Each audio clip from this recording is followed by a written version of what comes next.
Lepo pozdravljeni. Na današnjem prispevku bom poskušala na začetku predstaviti nekaj splošnih informacij, zato da se bolj ogrejemo pri tem za predstavitev programov, o katerih bom govorila. No, na začetku pa bi povedala to, kar vsi vemo, da je danes v šolah zelo raznolika populacija otrok in seveda, da je vedno več tistih, za katere govorimo, da imajo določene težave pri učenju ali da dosegajo drugačne učne dosežke, kot jih pričakujemo. Seveda, s temi težavami se najbolj spopadajo učitelji in zelo pogosto so zaradi tega v stiskah in predhodno predavanje v avtoriteti bo pogosto problem, ko ga povezujemo s različnimi posebnimi potrebami, kajti v tej populaciji otrok je sigurno veliko tistih, ki imajo problem z upoštevanjem avtoritete, vendar ne kar tako. Ampak se moramo zavedati, da je problem upoštevanja avtoritete pri njih pogosto povezan z nekimi biološkimi, notranjimi razlogi ali zunanjimi razlogi in torej, da potrebujejo dodatno pomoč pri tem, da bodo avtoriteto upoštevali tako, kot si želimo. Seveda pa bo ves proces lahko učinkoviteje tekel tudi takrat, kadar bodo oblike pomoči, ki jih tem otrokom nudi šola, bolj transparentno izvedene, bolj sistematično, sistemsko, zato, da bodo tako starši kot učenci videli, kaj lahko pričakujejo na določeni stopnji in seveda, katere spremembe potrebe lahko šola upošteva.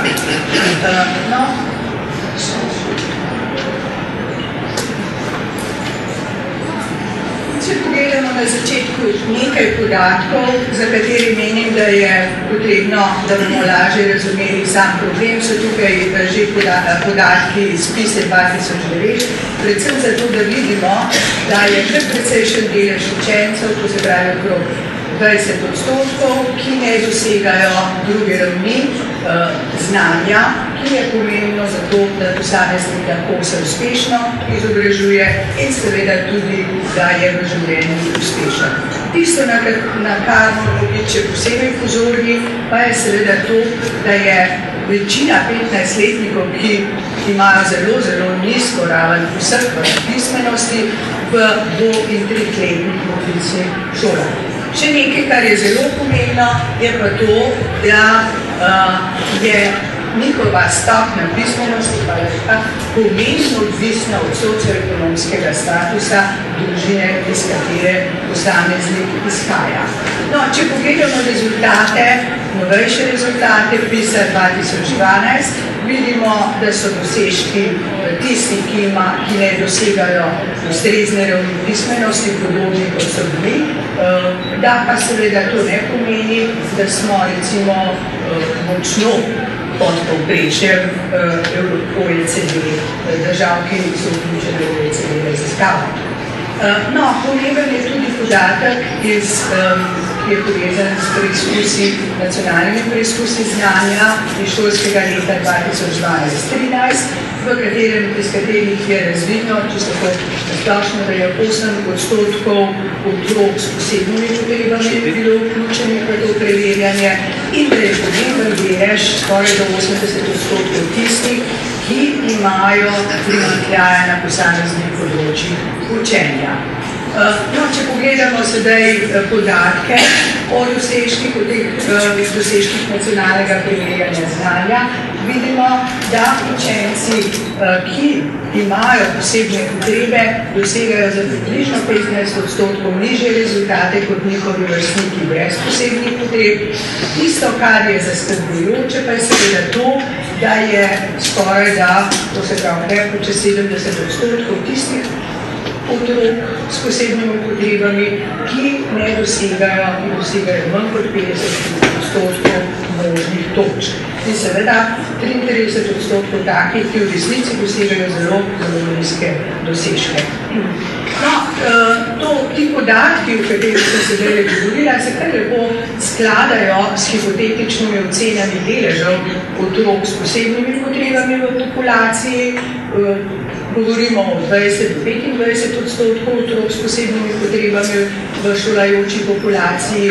Med temi ne bi bilo 15-20% tistih, ki imajo učne težave in 10% tistih, ki imajo specifične učne težave, torej na področju branja, pisanja, računanja, pravopisa, in 2% od teh je pa seveda tistih, ki so po naši zakonodaji usmerjeni v program prilagojeno izvajanje zadačnih strokovne pomočjo.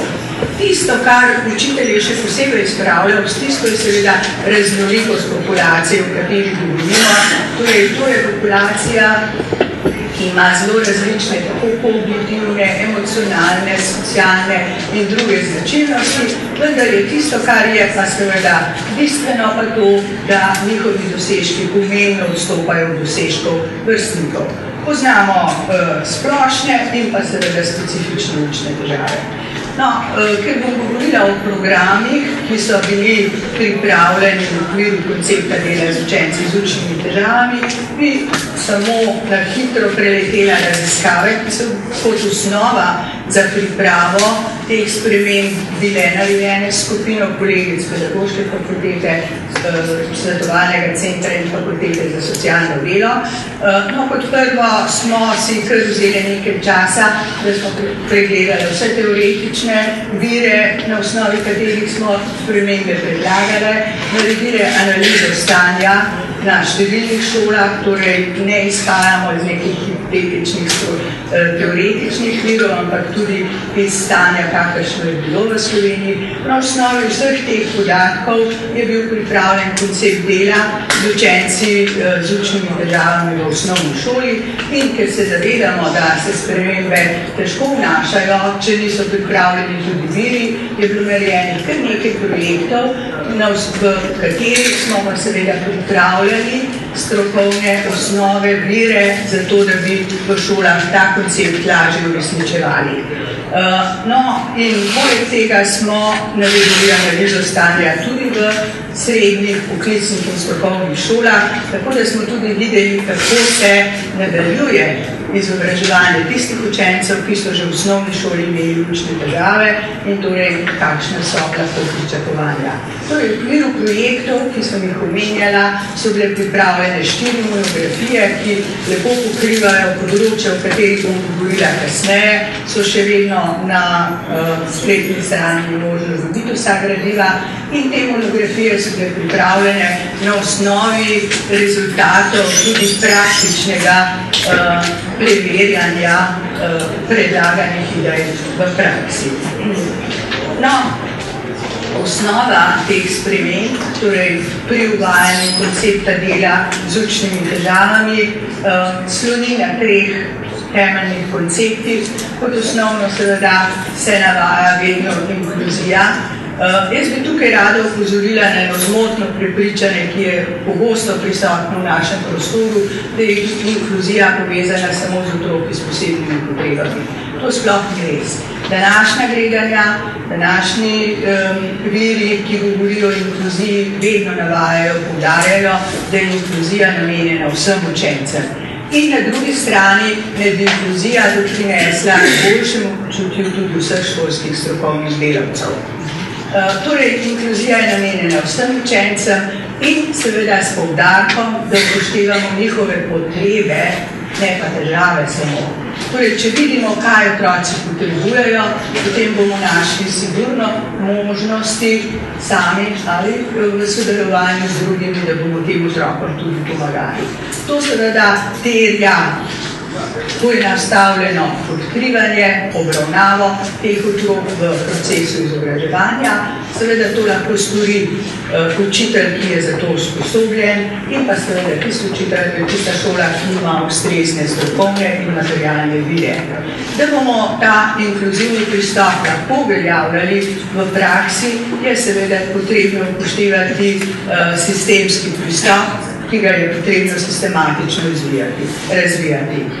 Noben način, ki ni sistematično, sistemsko uveden, sprememb ne prinaša rezultatov.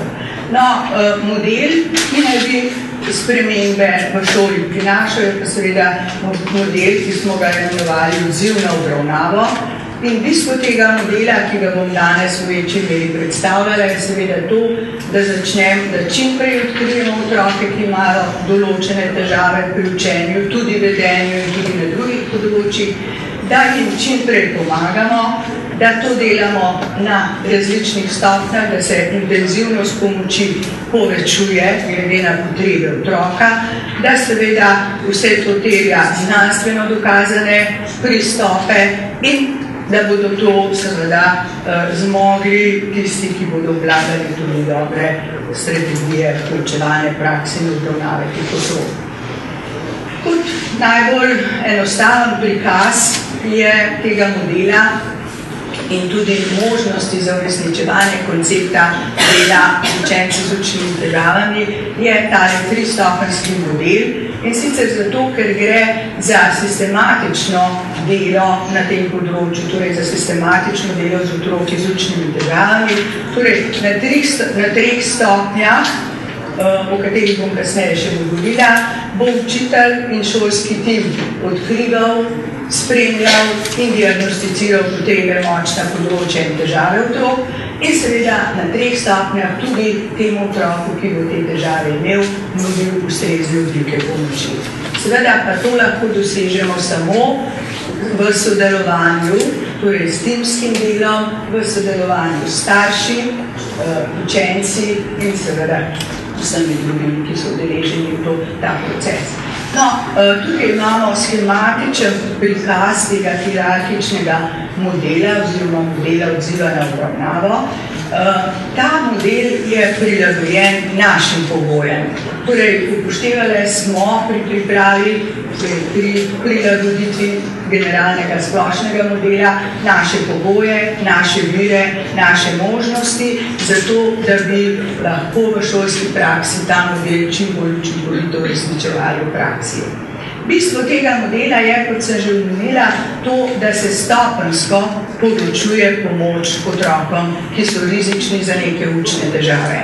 Torej, na prvi stopnji pomeni, da naj bi učitelj za 80% otrok nudil dobro poučevalno prakso, ki bi mu seveda z dopolnilnim poukom in vsem tem, kar zakon predvideva, omogočil v zadostni meri individualizirati, diferencirati zahteve glede na potrebe otrok, o katerih govorimo. Torej, za 15 nadaljnjih odstotkov učencev pa ta dobra poučevalna praksa, torej v resnici dobra poučevalna praksa, ne zadostuje, ker imajo posebne potrebe, ki terjajo več prilagoditev, več pomoči in zato se je v okviru teh 15 odstotkov smo mi pripravili 3 oziroma zorganizirali, namenili 3 stopnje in sicer na drugi stopnji naj bi pristopil v obravnavo otroka svetovalni delavec. Na tretji stopnji naj bi se nudila individualna in skupinska učna pomoč in na četrti stopnji naj bi kot tista timska, intenzivnejša, specifična obravnava bila izvedena v različnih specializiranih ustanovah za delo s temi otroki s posebnimi potrebami nasploh. No, in če se ta model, torej če se naredi vse, da so ti koraki učinkovito izvedeni, potem seveda ne bomo imeli toliko otrok s posebnimi potrebami, kot se jih pogosto navaja, ampak bo samo 1,1 do 5% otrok, ki so usmerjeni. No, tisto, kar je pomembno, predvsem za sodelujoče, je seveda, katere zakonske osnove nam posamezne te programe stopnje opredeljujejo. Zakon v osnovni šoli opredeljuje pomoč na prvih 3 korakih, Zakon o usmerjanju otrok s posebnimi potrebami pa na 5. koraku. No in tisto, česar smo zelo veseli, je tudi, da je v zakonu, ki je prišel, torej ki je začel veljati 1.9.2013, tudi omenjeno, da je potrebno upoštevati ta rutino oblik pomoči, preden se terja usmeritev otroka s posebnimi potrebami. No, nekaj, kar je pa za ves proces zelo pomembno, je pa zavedanje, da je učitelj tista ključna oseba, od katerega je v največji meri odvisno, kako učinkovito bo izvajanje tega modela. Vendar tisto, kar je spet pomembno, česar se moramo zavedati, je pa to, da ne moremo terjati samo od učitelja, da bo sam naredil vse, kar se pričakuje, ampak je tukaj nujno tudi, da učitelju ob strani stoji celoten šolski tim. No, zdaj pa nekaj značilnosti tega modela in predvsem, kje se stvari zatikajo. Torej, kot sem že večkrat omenila, pri tem modelu seveda se povečuje intenzivnost obravnave od 1. do 5. stopnje. Čim više otrok pride po teh stopnjah, tem bolj intenzivno in specifično obravnave mora biti deležen. Seveda je pa tukaj pomembna tudi diferenciacija, ki se prav tako povečuje po stopnjah, kot se seveda intenzivnost obravnave. No, kot je bilo že prej omenjeno, da je tako pomembno je načrtovanje, je tudi za izvedbo modela odziv na obravnavo nujno potrebno načrtovanje dela s posameznim otrokom, vendar mora sloneti na nekih zbranih podatkih. Ne kar približno ugotovljenih ugotovitvah o potrebah otrok, ampak o sistematično zbranih podatkih, ki nam bodo dali možnost, da ugotovimo, katera so močna področja, primanjkljaji in seveda potrebe teh otrok. Kot prvo smo že v konceptu dela o učnih težavah v osnovni šoli pripravili s kolegicami opise za različna področja potreb, in sicer imamo za ta področja predstavljene značilnosti in tudi znake, ki jih bo učitelj lahko opazil v razredu. Potem seveda je nujno potrebno, da učitelj 3 do 4-krat s pomočjo svetovalne službe tudi preveri, kako otrok napreduje na kritičnem področju. Zaželjena so seveda tudi spremljanja, tedenska je najbrž problem, pa recimo vsaj mesečna napredka otroka. Pomembni so lahko tudi sami anekdotski zapisi učitelja in seveda potem sledi tudi diagnostično ocenjevanje, ki pa se izvaja samo na 3. in 5. stopnji v osnovni šoli, torej za tiste otroke, za katere smo že ugotovili, da imajo izrazitejše posebne potrebe in seveda pričakujemo tudi bolj intenzivne oblike pomoči. Na osnovi dobro načrtovane obravnave, ki temelji na dobro zbranih podatkih, potem lahko tudi pripravimo ustrezno učinkovito obravnavo teh otrok. No in prilagoditve, ki jih bomo izvajali, so splošne in specifične. Tisto, kar se v novejših virih, predvsem iz ZDA, kjer ta model uvajajo že leta sistematično, pojavlja oziroma poudarja, je to, da naj bi stremeli k temu, da je čim več splošnih prilagoditev. Splošne prilagoditve tudi omogočajo večini otrok, torej vsem otrokom, da dosegajo boljše rezultate. Kot ključni element teh splošnih prilagoditev se vedno navaja direktno ali eksplicitno poučevanje, kajti tako poučevanje, dobra poučevalna praksa omogoča učencem, da dobro razumejo osnov, da se učijo korak za korakom, da se preverja razumevanje snovi, da se v zadostni meri utrjuje snov, da se seveda ustrezno prilagaja in tako dalje. Multisenzorno učenje, sodelovanje v poučevanju, sodelovalno delo z vrstniki in tako naprej. To so tiste splošne prilagoditve, ki pomagajo vsem učencem, da so uspešnejši, za te otroke, o katerih govorimo, so pa nuja. No in čim več splošnih prilagoditev, tem imamo potreba specifičnih. Specifične pa spet morajo temeljiti na posebnih potrebah, na tem, da poznamo tudi rutino razreda, kdaj, kje, kako bomo najlažje kakšne prilagoditve izvajali, da se zavedamo, katere prilagoditve bodo, kolikšen delež bo splošnih prilagoditev in kolikšen delež bo specifičnih prilagoditev, ki so predvidene, recimo, če govorimo o učnih težavah, v individualiziranem programu za učence s primanjkljajem na posameznih področjih učenja. No, in seveda je to treba tudi na koncu evalvirati. To je tudi eden od elementov, ki ga prinaša ta model.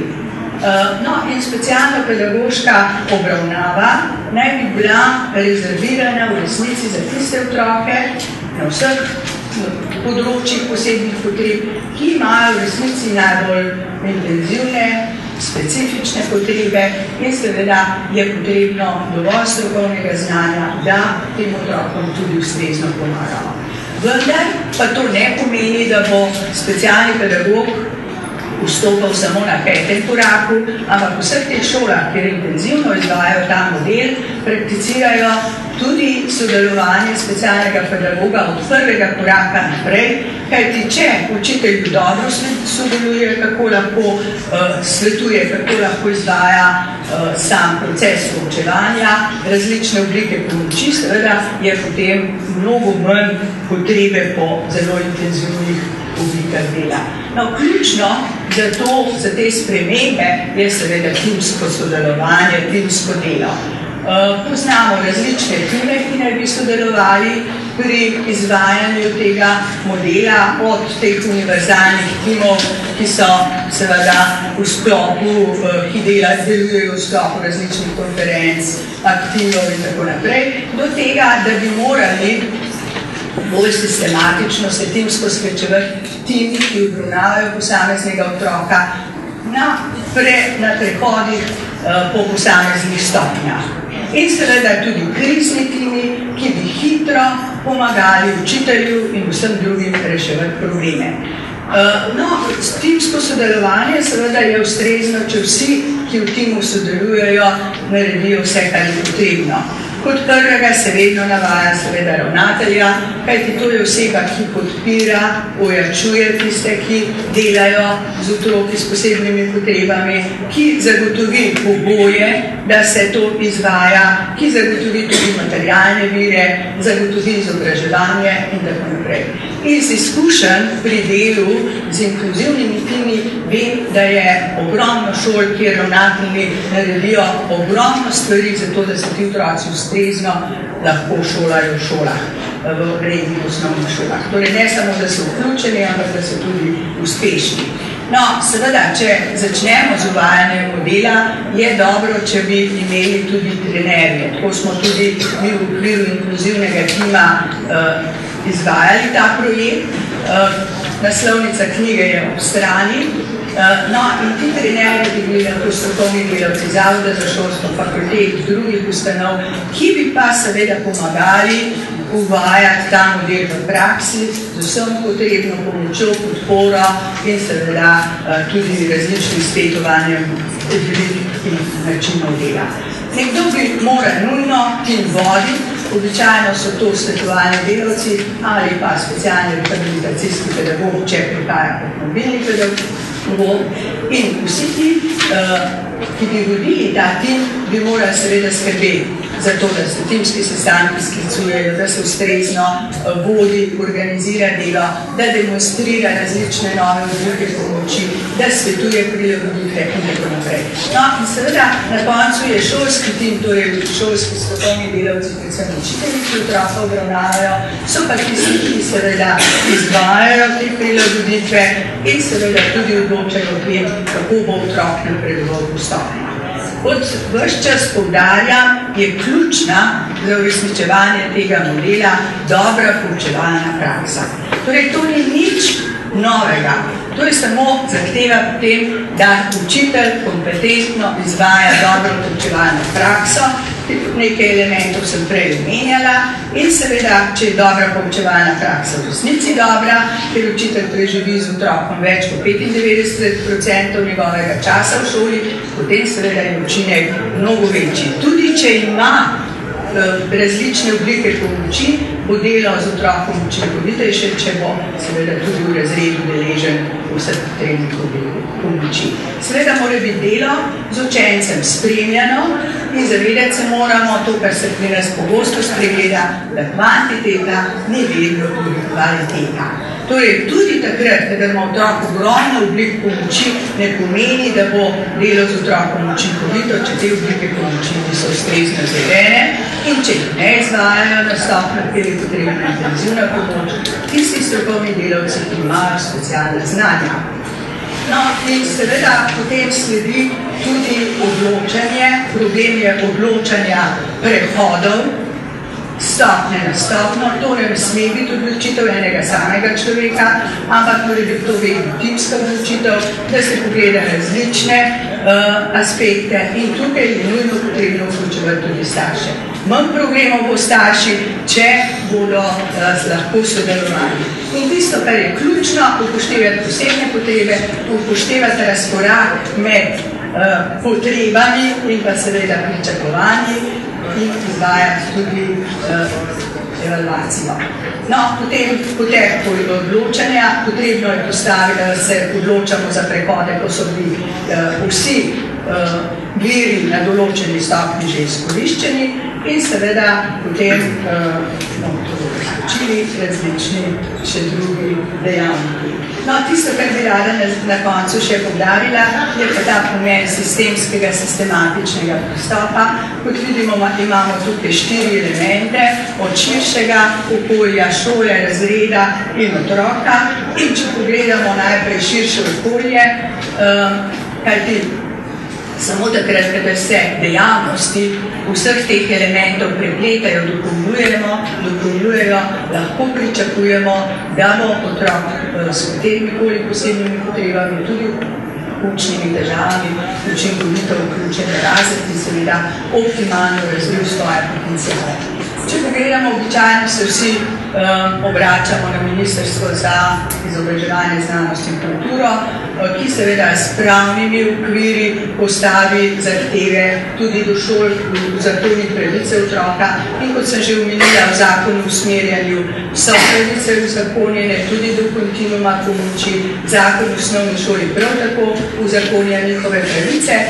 Seveda mora Ministrstvo za šolstvo tudi omogočiti finance za finančne vire, za strokovne in materialne vire, potem različne projekte. No in nekaj, kar smo v letu 2012 s kolegicami dr. Magana in Čačinovič naredili, je to, da smo vsem ravnateljem predstavili koncept dela in pa seveda potrebo po tem uresničevanju, kajti koncept je bil sprejet na strokovnem svetu že leta 2007. In seveda je potrebno tudi izobraževanje in vse drugo. No, pomembni so tudi drugi dejavniki od nevladnih organizacij, ki imajo pomembno vlogo, ogromno pomoči tem otrokom nudijo. Tudi mestna občina Ljubljana se je zelo angažirala že v lanskem letu in pa seveda tudi naša fakulteta. Jaz mislim, da je zelo pomembno, da v bodočnosti lahko pričakujemo, da bodo vsi učitelji bolj ozaveščeni, kajti vsi bodoči učitelji imajo predmet inkluzivno vzgoja in izobraževanje, v katerem dobijo osnovne smernice za odkrivanje in delo otroki s posebnimi potrebami, da seveda fakulteta organizira tudi spopolnjevanje za te najbolj rizične populaciji, torej učence, najbolj številčni, da ne več drugače še, torej učence, ki imajo čustveno-vedenjske težave in pa učne težave ter primanjkljaje. Ne smemo pozabiti na starše, zavedati se moramo, da starši imajo pravico in dolžnost, da zagovarjajo otroka. Mere, do katere mere in kako, je seveda odvisno tudi od samega šolskega sistema. In jaz mislim, da ta model lahko v določenem okviru tudi postavi meje staršem in jim pove možnosti za delo s temi otroki. Torej, starši podpirajo, vjačujejo, želimo pa si, da bi tudi imeli več možnosti svetovanja. No, potem je seveda šola, omenila sem že ravnatelja, ravnatelj je ključna oseba pri podpori vjačevanju učitelja in jaz se vedno sprašujem, kolikokrat je v našem šolskem sistemu dobil učitelj, ki se je res zelo angažiral, jaz jih poznam. pri delu z otrokom s posebnimi potrebami priznanje, nagrado, določene točke, tako kot jih dobijo učitelji za mogoče druge dejavnosti. No, seveda, tudi šolski tim in drugi imajo tukaj pomembno vlogo. No, in če nadaljujemo, je zelo pomemben razred, pri čemer upoštevamo vrstnike in učitelje, ki so ključni v tem procesu, z vsemi svojimi, predvsem bi jaz poudarila, da je učitelj tisti, ki svojimi znanji, stališči naredi ogromno za otroka, in pa seveda tudi to, da je učitelj model. Model za to, kako vidijo tega otroka vrstniki in tudi kako tega otroka vidijo učitelji. No, in učitelj bo mnogo lažje izvedel vse prilagoditve, uskladil situacijo v razredu, če bo poskušal te prilagoditve upoštevati, izvajati v okviru učnega okolja. To je tudi en od prispevkov v monografijah, in sicer, da bo mislil na pripravo fizičnega, didaktičnega, socialnega in kurikularnega okolja. Samo na hitro še izzive, kajti model, mi se zavedamo vse s kolegicami, ki na tem področju delamo, da to ni lahko delo, da je to proces, ampak vredno je začeti zato, da bodo naši učenci z učnimi težavami in vsi drugi učinkoviteje se izobraževali. Torej, kaj potrebujemo? Pozitivna stališča za spremembe. Šole, ki taka stališča uresničujejo, že dobro delajo na tem področju. Poznam šole, ker super izvajajo te prilagoditve in uspejo ogromnemu številu otrok pomagati, da optimalno razvijajo potenciale. Jaz nisem zagovornik tega, da se otroka spušča brez znanja skozi šolo, ker to je nepošteno do otroka. No, in seveda so potem še drugi pogoji, pomembno je usposabljanje, pomembni so viri, pomembni so tranzicijski načrti, ki bi celotni življenjski izobraževalni kontinuum vsaj predvideli v individualiziranih programih, razvijati vrstniško pomoč in seveda tudi evaluirati, vključevati vse možne dele. Hvala lepa.